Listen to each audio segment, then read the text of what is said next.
आज की वीडियो में सर हमाद हमें स्क्रैच प्रोग्रामिंग और उसके फंडामेंटल्स के बारे में बताएंगे। आज की वीडियो हमें स्क्रैच के कॉन्सेप्ट्स और उसकी टाइप समझने में मदद देगी, जैसे कि इवेंट्स क्या होते हैं, वेरिएबल्स क्या होते हैं और लूप की मदद से हम ऑब्जेक्ट्स को कैसे मूव कर सकते हैं। आज की वीडियो के आखिर तक हम प्रोग्रामिंग के बुनियादी कॉन्सेप्ट्स को समझने और कुछ सवालों के जवाब देने के काबिल हो जाएंगे।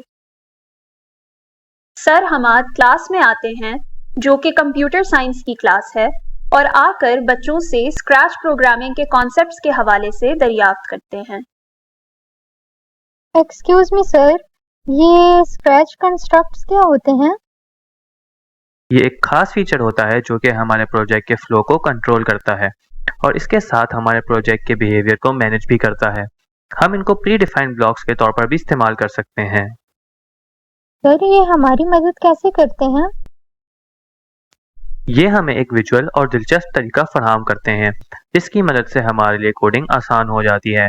ये बहुत दिलचस्प होते हैं। सर, और कितने टाइप के कंस्ट्रक्ट्स होते हैं? इनकी बहुत सी इकसाम है, जैसे events, controls, motions, looks, variables और कंस्ट्रक्ट्स डेटा।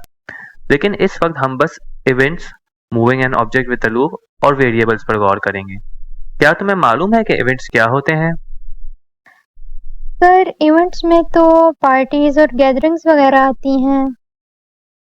हाँ, ठीक कह रहे हो, लेकिन सॉफ्टवेयर वाले इवेंट्स ये पार्टीज, गैदरिंग्स वगैरह नहीं होती, बल्कि ये तो कोडिंग के बिल्डिंग ब्लॉक्स हैं। इवेंट एक एक्ट होता है। ये वो एक्ट होता है जिससे प्रोग्राम फेमिलियर होता है और इसी को रिस्पॉन्ड करता है। स्क्रैच में इवेंट एक माउस क्लिक या कीबोर्ड की स्ट्रोक हो सकता है, यानी कोई भी वो चीज जिसे कंप्यूटर वाकिफ हो। चलो रेफरेंस के तौर पर रॉकेट को लेते हैं और हम कीबोर्ड के लिए एक इवेंट तैयार करते हैं। मसलन अब जब हम ये की दबाएंगे तो ये रॉकेट की पोजीशन को रोटेट कर देगा। अब मेरे पास ये स्प्राइट है और मैं इसकी डायरेक्शन को चेंज करना चाहता हूँ, तो मैं स्पेस बार दबाऊंगा और जो चेंजेस मैं चाहता हूँ वो हो जाएंगे। सर, हम अपनी कमांड्स कैसे लिखते हैं? हम अपनी कमांड को ऐसे लिखते हैं और फिर हम उस पार्ट में चले जाते हैं जहां हमारा इवेंट हो रहा हो, जैसे अपनी पोजीशन को चेंज करना। अगर मुझे अपने स्प्राइट की पोजीशन को -90 डिग्री जितना चेंज करना हो। सर, क्या हम सिर्फ कीबोर्ड का इस्तेमाल करते हैं कमांड्स वगैरह लिखने के लिए? नहीं, हम कमांड्स को माउस की मदद से भी दे सकते हैं। कीबोर्ड के लिए स्प्राइट के लिए मेरी डायरेक्शन -90 डिग्री थी, लेकिन माउस के लिए मैं कहूंगा कि जब स्प्राइट पर क्लिक किया जाए तो ये +90 डिग्री की तरफ इशारा करे।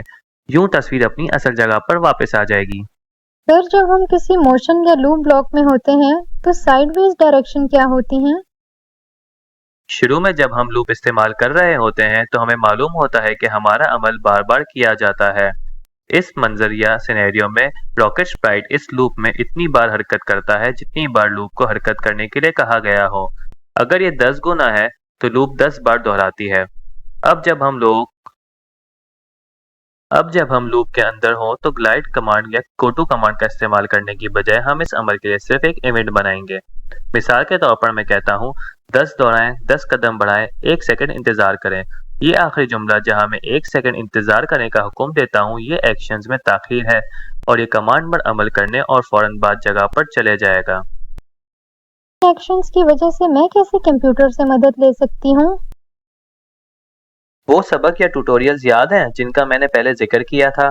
ट्यूटोरियल सेक्शन के तहत कई ट्यूटोरियल्स भी दिए गए हैं जो आपकी मदद करते हैं इन कमांड्स को देखने में जो आप दाखिल करना चाहते हैं। इसलिए स्क्रैच को विजुअल प्रोग्रामिंग लैंग्वेज कहा जाता है। सर, तो वेरिएबल्स क्या होते हैं? क्या हम उन्हें उसी तरीके से यूज करते हैं जैसे हम इवेंट्स को यूज कर रहे होते हैं? वेरिएबल्स एक मेमोरी लोकेशंस की तरह हैं जो किसी चीज की वैल्यू को पूरे कोड के लिए मुस्तकिल तौर पर या हमेशा के लिए रखते हैं।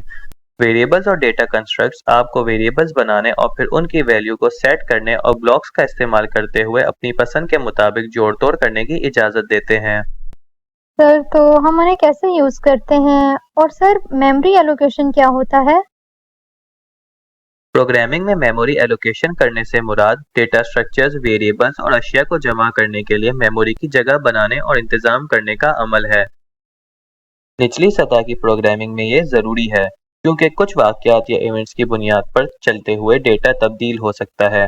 आप अपने इवेंट को किसी दूसरे इवेंट से खोना नहीं चाहते हैं, क्योंकि आपका महफूज करदा डेटा मुस्तकिल नहीं था। अब वेरिएबल ब्लॉक इन मखसूस वैल्यूज को जमा करेगा जो आपसे मुस्तकिल बुनियाद पर असाइन करते हैं। अब अपनी कमांड में सेट वेरिएबल टू वैल्यू और चेंज वेरिएबल बाय वैल्यू के बतौर टाइप करेंगे। अब इस मखसूस वेरिएबल के लिए आपकी वैल्यू सेट हो जाएगी। क्या तुम समझ गई हो? Yes sir. अगर मैं काउंट अंडरस्कोर स्टेप्स नामी एक वेरिएबल बनाना चाहता हूँ और मैं कहता हूँ कि इसकी इब्तिदा 0 है और इसमें स्प्राइट की हरकत हर एक कदम पर 1 का इजाफा होता है, तो आपके ख्याल में मैं इसे कैसे टाइप करूँगा? सर, आप set count steps to 0 type करेंगे और फिर उसको चेंज काउंट स्टेप्स बाय 1 करेंगे। फिर उसके बाद आप 1 सेकंड का इंतजार करेंगे और वो इसलिए कि आपने वेरिएबल की वैल्यू को 1 के साथ चेंज किया है। लूप के अंदर आपका स्प्राइट एक जगह से दूसरी जगह मूव करेगा, तो इस तरीके से शुरू में आपके पास 0 स्टेप्स थे और लास्ट में आपके पास 10 स्टेप्स होंगे। बहुत अच्छी तरह समझ गई। अब बताएं, आप यहाँ इवेंट्स के बारे में क्या समझती हैं? सर, इस प्रोग्राम में इवेंट वहाँ होगा जहाँ काउंट स्टेप्स को 0 किया है, यानी हर 10 स्टेप पॉइंट पर जो कि x डायरेक्शन में है। इसी तरीके से जैसे हमने पढ़ा था कि इवेंट्स अकॉर्डिंगली चेंज होते हैं। बहुत खूब। मुझे उम्मीद है कि आपको आज के लेक्चर में मज़ा आया होगा। Yes sir, scratch programming languages पढ़ के बहुत मज़ा आया। ये बहुत इंटरेस्टिंग थी।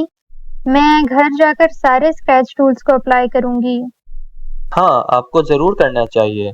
जो कुछ आपने रोज़ाना की बुनियाद पर सीखा है, उसको दोहराते रहना बेहतर है।